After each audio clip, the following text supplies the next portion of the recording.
Singham again finally release हो गई, पर उसकी एंडिंग में क्या हुआ और कॉप यूनिवर्स के फ्यूचर में क्या होने वाला है उन सब पर बात करेंगे। लेकिन उससे पहले एक बहुत बड़ी वाली स्पॉइलर वार्निंग। तो पिक्चर शुरू हुई कश्मीर से, जहां सिंघम उमर हफीज को पकड़ लेता है क्योंकि वो खुद ही बाइक पर बैठकर सिंघम के पास आ गया। जिसके बाद उमर बोला कि कोई है जो मेरा बदला लेने आएगा, और आया भी, लेकिन 2 साल बाद। एंड तब तक सिंघम अपनी शिवा स्क्वाड बना चुका था। फिर उनको पता लगा उमर हफीज के पोते मतलब डेंजर लंका उर्फ जुबैर हफीज के 3 खास आदमियों के बारे में, जिनको पकड़ने गई शक्ति सेट्टी एके लेडी सिंघम। लेकिन जुबैर ने उसी रात थाने में आकर सबको टपका दिया और ले गए अपने बंदों आदमियों को छुड़ाकर। इसके बाद अवनी को अपने रामायण वाले शो के लिए कुछ फुटेज शूट करने लेडी सिंघम के इलाके के पास एसीपी सत्या के एरिया में जाना पड़ा। बट टर्न आउट कि ये सब जुबैर हफीज का ही प्लान था, ताकि वो अवनी को सिंघम से दूर करके उसे किडनैप कर ले एंड उसके बदले अपने दादा को छुड़ा पाए। अब जुबैर अवनी को लेकर जा ही रहा था कि एसीपी सत्या यानी कि टाइगर श्रॉफ बीच में आ गया और अवनी को बचाकर अपने घर ले गया।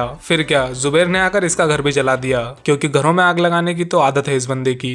तो इस जलती हुई आग में सत्या तो लड़ ही रहा था, प्लस वहां सिंघम भी आ गया। लेकिन फिर भी अवनी को नहीं बचा पाए, ले गया जुबैर उसे। ऊपर से उसके गोली लग गई वो अलग। खैर आगे जुबैर ने सिंघम से मांग रखी कि अगर अवनी चाहिए तो अपने साथ सूर्यवंशी, सिम्बा और उमर हफीज को लेकर आ, क्योंकि सूर्यवंशी की एंड में ये तीनों एक साथ थे और उन्होंने कुछ टेररिस्ट का काम तमाम किया था जो कि जुबैर की फैमिली से थे। बेसिकली जुबैर का प्लान ये है कि वो इन तीनों को एक साथ बुलाएगा, इन तीनों को टपका कर अपनी फैमिली का बदला लेगा, फिर अपने दादा उमर हफीज के साथ भाग जाएगा। बट सिंघम को देखना है कि उसकी बीवी सेफ है या नहीं, तो ऐसे में वीडियो कॉल एक अच्छा ऑप्शन हो सकता था। लेकिन इतनी परेशानी कौन ले, तो सिम्बा गया अवनी को देखने के लिए श्रीलंका, जहां सिंघम भी पहुंच गया, पर जुबैर ने दोनों को ही पकड़ लिया। लेकिन दिक्कत की कोई बात नहीं है, क्योंकि अगले ही दिन शक्ति, सत्या, सूर्यवंशी सब आ गए और अवनी को बचा लिया इन्होंने। पर जुबैर भागने लगा तो सिंघम ने लगा दी स्कॉर्पियो उसके पीछे and in the and Zubair के सीने में झंडा गाड़कर उसको मार दिया सिंघम ने, जिसके साथ पिक्चर भी खत्म हो गई। तो देखो, सूर्यवंशी की स्टोरी भी उमर हफीज की फैमिली के अराउंड घूमती है एंड सिंघम अगेन की भी। लेकिन इसमें इसका पोता यानी कि जुबैर भी मर गया, तो शायद अब फ्यूचर में हमें उमर हफीज की फैमिली से कोई और विलन ना दिखे, जो कि सच बताऊं तो अच्छा ही डिसीजन होगा। और मैं तो कहता हूं कि पूरे पाकिस्तान से ही कोई विलन मत लो, क्योंकि यार थक गए हैं बार बार वही सब देख देख के।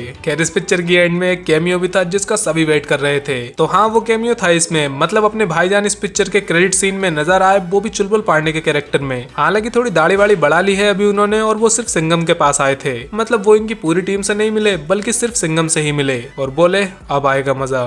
अब पता नहीं सिंघम के ऑफिस जाकर वो किस मजे की बात कर रहे थे, पर तभी स्क्रीन पर लिखा आया मिशन चुलबुल सिंघम लोडिंग सून। मतलब बाजीराव सिंघम और चुलबुल पांडे की एक क्रॉसओवर मूवी आएगी जिसमें ये एक साथ किसी मिशन पर होंगे, या फिर ये पिक्चर दबंग सीरीज का अगला पार्ट होगी जिसमें कुछ रोल सिंघम का भी होगा। जैसे कि सूर्यवंशी पिक्चर अक्षय की थी, लेकिन तीनों एक्टर्स का थोड़ा थोड़ा पार्ट था। और अभी ये सिंघम अगेन, जो कि सिंघम का तीसरा पार्ट है, पर एक्टर्स इसमें भी काफी सारे हैं और उन सबका अपना अपना एक पार्ट है। तो वैसे ही शायद इस मिशन चुलबुल सिंघम में भी हो, जो कि दबंग 4 होगी, क्योंकि सिंघम अगेन के बाद एकदम से सिंघम 4 तो नहीं बनाएंगे ये, इसलिए या तो ये दबंग 4 होगी या फिर एक क्रॉसओवर मूवी जिसमें दोनों को ही बराबर रोल मिले। वैसे सिर्फ यही पिक्चर टीज नहीं की इन्होंने, क्योंकि अगर आपको याद हो तो जो टाइगर श्रॉफ का कैरेक्टर है एसीपी सत्या, उसके पास्ट के बारे में काफी कुछ बताया इन्होंने और काफी सारी बातों को टीज भी किया, जैसे कि उसकी नकली माँ को इतनी बढ़िया फाइटिंग कैसे आती है, उसे जंगल में कौन फेंक कर गया, बचपन में सांप काटेगा असर उस पर क्यों नहीं हुआ, और गोली लगने के बाद भी वो इतना श्योर क्यों था कि उसे कुछ नहीं होगा। तो ये सब बातें उसके कैरेक्टर के बारे में इसलिए बताई गई ताकि ऑडियंस में थोड़ी क्यूरियोसिटी बने सत्या को लेकर, और क्यूरियोसिटी वो तभी बनाना चाहेंगे जब उन्होंने उसके फ्यूचर के लिए कोई प्लान सोच रखा हो। तो जहां तक मुझे लगता है ये सब बातें इस मूवी में सिर्फ और सिर्फ सत्या की स्टैंड अलोन मूवी को टीज करने के लिए थी।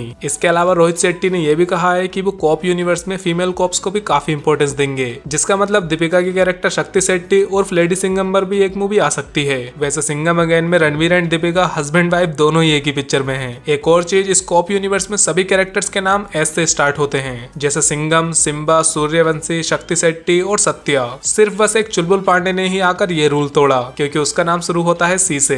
अब देखो यार, कॉप यूनिवर्स का फ्यूचर बहुत ही तगड़ा होने वाला है अगर ये पिक्चर हिट हुई तो, जो कि मोस्ट प्रोबेबली होगी ही। तो इसके बाद कॉप यूनिवर्स में और भी काफी सारे प्रोजेक्ट्स आएंगे, इसलिए मैं कॉप यूनिवर्स को पूरा एक्सप्लेन कर रहा हूँ एक वीडियो में, जो कि जल्दी ही आ जाएगी। बाकी मैंने सभी इंडियन मूवी यूनिवर्स को रैंक भी किया है, तो वो वीडियो सामने क्लिक करके देख लेना। बाय।